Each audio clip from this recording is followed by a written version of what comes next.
আসসালামু আলাইকুম বন্ধুরা, দুঃখ ভারাক্রান্ত মন নিয়ে বলছি আপনাদেরকে যে আমাদের মাগুরা দুইয়ের সাবেক এমপি এবং সাবেক প্রতিমন্ত্রী ইন্ডিয়ায় বসে বসে শুভেচ্ছা জানাচ্ছে। অথচ 2024 সালের 5 আগস্টের পরে তারা সপরিবারে পলায় গেছে হাজার হাজার কোটি টাকা লুটপাট করে মাগুরা এবং সারা বাংলাদেশ থেকে বিভিন্নভাবে চাকরি দিয়া, বিভিন্ন কাজ তদবির, সরকারি টাকা পয়সা ইত্যাদি ইত্যাদি।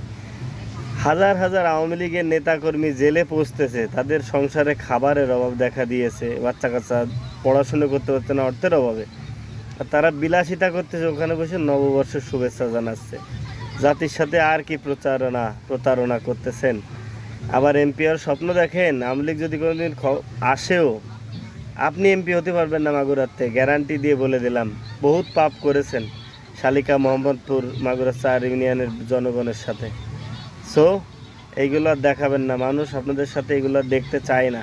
আপনাদের শুভেচ্ছা লাগবে না আমাদের মাগুরার কারো, ঠিক আছে? শোষণ করেছেন, আর এগুলো খামাখা করতে আসেন না। আরও অনেক খারাপ খারাপ কথা আসছিল, বললাম না। ভালো থাকেন।